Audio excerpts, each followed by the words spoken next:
Hello friends, and welcome to another episode on the Israel MyChannel. I hope you are ready because we will investigate an issue that affects the faith of millions of people worldwide.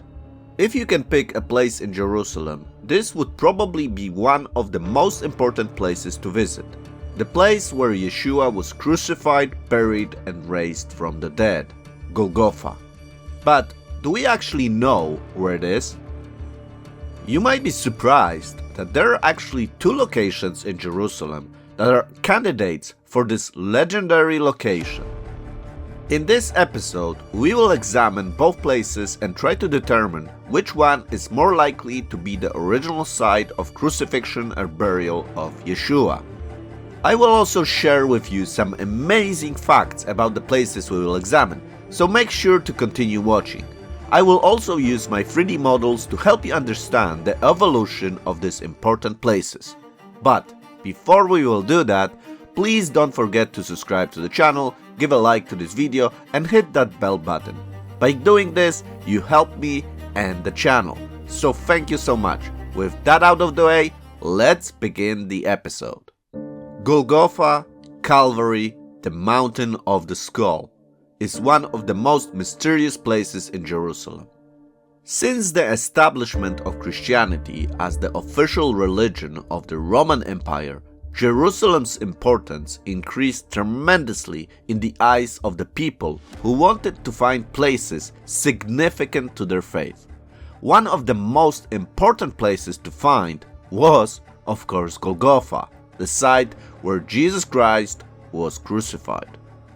But there were some problems. You see, both the Jews and Christians were expelled from Jerusalem in the years after Yeshua's death. The years in which Jews and Christians were forced to abandon Jerusalem created a significant gap in the memory of where the events of the Bible happened. When Christians finally started to return to the Holy Land in the 4th century AD, a new quest began, a quest to find all the places recorded in the Bible.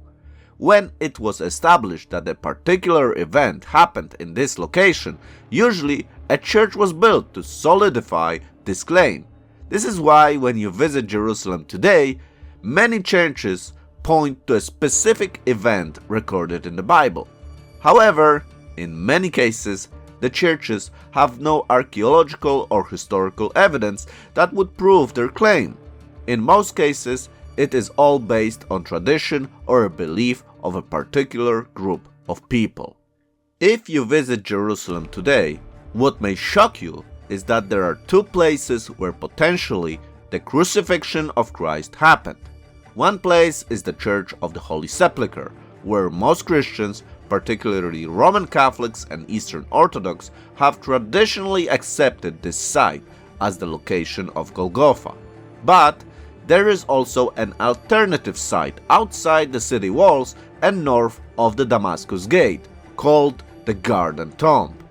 Here on a modern map, you can see where the two places are located, and here you can see where those places would be located on a 3D model of Jerusalem from the 1st century. So let's briefly analyze the history of those two places. Let's first look at the history of the Church of the Holy Sepulchre. Before we begin, we must mention the destruction of Jerusalem by the Romans in AD 70 changed the nature of the city. The city was almost completely destroyed, including the Second Temple, which was one of the most important religious and cultural symbols for the Jewish people. The Romans killed the population of Jerusalem in large numbers, and the rest they sold into slavery. In 135 AD, following the Bar Kokhba revolt, which was another Jewish rebellion against the Roman rule, the Roman Emperor Hadrian rebuilt Jerusalem as a Roman colony, which he named Aelia Capitolina. Jews were banned from living in the city, a prohibition that remained in effect until the Byzantine period in the 4th century. Eusebius of Caesarea, a 4th century Christian historian, claimed that Hadrian ordered that the cave containing a rock-cut tomb be filled in to create a flat foundation for a temple dedicated to the goddess Venus on the site to suppress Christian worship there and assert Roman religious dominance. This would have been in line with the Roman policy at the time to suppress or assimilate foreign religious practices. The dream of Hadrian to transform Jerusalem into an important Roman city failed, and for centuries Jerusalem became a poor and neglected city. The fortune of the city changed when, after allegedly seeing a vision of a cross in the sky in 1312, Constantine the Great began to favor Christianity, signed the Edict of Milan legalizing the religion, and sent his mother Helena to Jerusalem to look for Christ's tomb. With the help of the bishop of Caesarea, Eusebius, and the bishop of Jerusalem, Macarius, 3 crosses were found near a tomb. One, which allegedly cured people of death, was presumably to be the true cross Jesus was crucified on, leading the Romans to believe that they have found Calvary. Constantine ordered in about 326 that the temple to Venus be replaced by a church. After the temple was torn down and its ruins removed, the soil was removed from the cave, revealing a rock-cut tomb that Helena and Macarius identified as the burial site of Jesus. Of course, I must mention that all the information we have about this account comes from Eusebius, who was working for Constantine, so we don't know actually how accurate this information is. Anyways, this was the place where a shrine was built, enclosing the rock tomb walls within its own. The original Church of the Holy Sepulchre, planned by architect Zenobius, was built as separate constructs over 2 holy sites. The first was a rotunda called Anastasis, which means resurrection, where Helena and Macarius believed Jesus had been buried. And the second was the Great Basilica, with the traditional site of Calvary in one corner. The church was consecrated on the 13th of September 335 AD. The sanctuary in Jerusalem stood for about 300 years and then got destroyed by fire in May of 614 when the Sassanid Empire invaded Jerusalem and captured the True Cross. Then Emperor Heraclius rebuilt the church after recapturing the city. After Jerusalem came under Islamic rule, it remained a Christian church, with the early Muslim rulers protecting the city's Christian sites, prohibiting their destruction or use as living quarters. Early in the 9th century, another earthquake damaged the dome of the Anastasis. The damage was repaired in 810 by Patriarch Thomas I. On the 18th of October 1009, Fatimid Caliph al-Hakim bin Halach ordered the complete destruction of the church as part of a more general campaign against Christian places of worship in Palestine and in Egypt. This was a major destruction of this church, and only a few parts of the early church remained. Even the rock-cut tomb was damaged and the original shrine was destroyed. This caused a shock in the Christian Europe, which was followed by expulsion of Jews. I don't know why Jews, but anyways, this served as an impulse to later crusades. In a wide-ranging negotiations between the Fatimids and the Byzantine Empire in 1027-28, an arrangement was reached whereby the new Caliph Ali az-Zihir agreed to allow the rebuilding and redecoration of the church. The rebuilding was finally completed in 1048. And what you see today in Jerusalem is the church from the Crusader period. The church is different from the original church built in the 4th century. The 4th century church, as you remember, had two parts, a rotunda called the Anastasis and the Great Basilica. Today, the church is built over the place believed to be the burial site of Jesus and the crucifixion site. Because this place is a giant church, it's hard to imagine how this place looked like in the time of Jesus. However, as I showed you using 3D models, this place used to look totally different in the times of Jesus. Okay, so that was the history of the Church of the Holy Sepulchre. Now, let's look at the evidence and see if the Church of the Holy Sepulchre could be the burial site and crucifixion of Yeshua. The first thing that must be mentioned is that the location of the Church of the Holy Sepulchre during the time of the 1st century Jerusalem was actually outside the city walls. Today, when you approach the church, you will quickly understand that this is part of the old city of Jerusalem, which is surrounded by a wall. This wall is, however, a much later construction and was erected during the reign of Suleiman the Magnificent in the 16th century. So, in the time of Yeshua, this place would be in fact outside the city walls. This is important because the New Testament argues that Yeshua suffered outside the city gates. Since we mentioned gates, it is also important to mention that the Gennev Gate had been excavated by the archaeologist Avigad some 400 meters to the east of today's Jaffa Gate.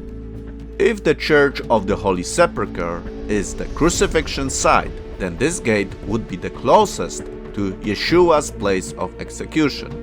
The Gennev Gate is mentioned by Josephus and would be next to the Herod's Palace. Just to give you some orientation, Herod's Palace would be next to today's Tower of David. Many believe that the Tower of David is the remains of the great three towers that Herod built. According to Josephus, these towers stood at the northwest corner of Jerusalem and protected the city, as well as Herod's palace that was built to the immediate south. The archaeologist Hillel Geva has shown conclusively that the Herodian Tower in the Citadel Museum is the Hippicus Tower. But let's go back to the Josephus description of this place because it's quite interesting. When Josephus describes this place, he mentions a road that passed next to a quarry. Josephus writes that this quarry was abandoned and the area developed into a garden. This is probably why the gate that led people to the city from this location was called the Gennev Gate.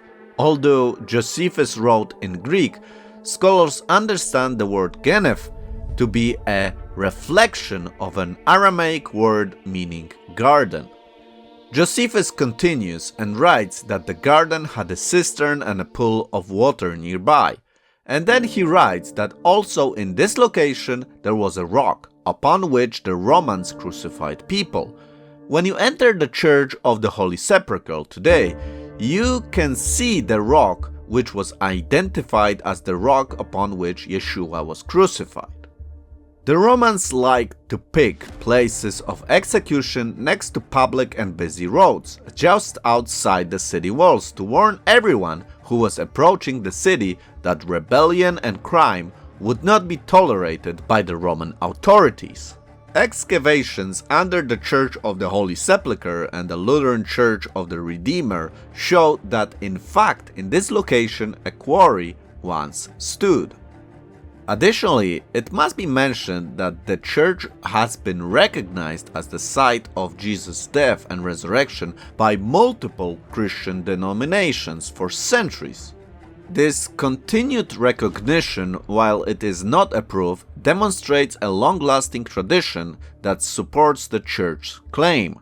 Okay, so there are some good indicators that suggest that the Church of the Holy Sepulchre is in fact the crucifixion site of Yeshua. Before I move on, I must mention two intriguing facts about the Church of the Holy Sepulchre. So, the first is, who do you think opens the doors to the Church of the Holy Sepulchre? Some kind of a priest, right? Or a person hired by the church? Well, no. the physical keys to the church are held by two Muslim families.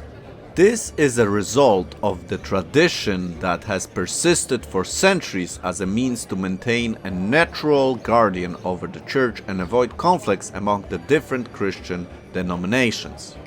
Every morning, a member of the Nusaybeх family brings the key to the church main entrance, and a member of the Jodech family hands it over. The Nusaybech family member then uses the key to open the door and later close it at night. This arrangement is rooted in the history and symbolizes both the complex relationships between the different faiths in Jerusalem and the shared significance of the Church of the Holy Sepulchre. Interesting, right? That a Muslim person opens the door to this important church. But that's not all. If you look above the entrance to the Church of the Holy Sepulchre, you will see a small ladder. Guess what? This ladder has been there for many years. This is the so-called immovable ladder or the status quo ladder. The ladder is a symbol of the status quo arrangements among the church custodians. The six principal church groups that share control of the church, Greek Orthodox, Roman Catholics, Armenian Apostolic, Syrian Orthodox, Coptic Orthodox, and the Ethiopian Orthodox, have a long-standing arrangement that no alternations can be made to the church without the consent of all six groups. The ladder has seemingly been left in this place for several centuries due to this rule, as moving it would break those rules. The earliest known account of the ladder is from the early 18th century, and it's clearly visible in a 1852 photograph of the church, indicating that it has been in place at least since that time. Its original use is speculated to have been for a window cleaning or a roof access. So I thought I will mention this before we will move on to the second potential location of Golgotha. The Church of the Holy Sepulchre is not the only place in Jerusalem that candidates for this iconic location. The Garden Tomb is a site near the Damascus Gate that some Christians believe could be the burial place of Jesus of Nazareth. Here you can see a modern map of Jerusalem showing you where this place is located. And here is a 3D reconstruction of Jerusalem from the time of Yeshua, showing you where the place would be located in the 1st century. Now, I made a video about this place, and if you would like a tour of this place, check out my episode. I'm putting a link to this video in the description of this episode. Now, the Garden Tomb has several advantages over the Holy Sepulchre. First of all, it is outside the modern city walls, so there is no doubt that this place would be also outside the city walls in the time of Yeshua. Additionally, if you look at the rock scarp next to the garden, you can actually see a shape of a skull. In the past, this shape was much more visible than today, but still you can imagine a skull-shaped rock scarp. Of course, it is hard to believe that this shape of a skull would last so long. Another strong point of the Garden Tomb is that it is located in the actual garden, so it is easy to imagine this being a garden of Joseph of Arimathea, a wealthy man who was also a follower of Jesus. Lastly, you can also see an actual burial site inside the garden. This provides the visitor with a better understanding of what the burial site of Yeshua could look like. However, most scholars and archaeologists do not accept the Garden Tomb as the burial site of Jesus, due to many reasons. Here are some worth mentioning. The historical timeline. The tomb appears to be from the Iron Age, which is much older than the time of Jesus. It was likely reused in the Byzantine period, but there is no evidence of use during the 1st century AD when Jesus was crucified. Architectural style. The design and layout of the Garden Tomb more closely resembles Jewish tombs from the Iron Age and not from the time of Jesus. Historical record. The earliest Christian tradition and records point to the location now housed within the Church of the Holy Sepulchre as Jesus' burial site. These traditions date back to the 4th century when Emperor Constantine's mother, Helena, reportedly identified the location. There is no comparable historical tradition associated with the Garden Tomb.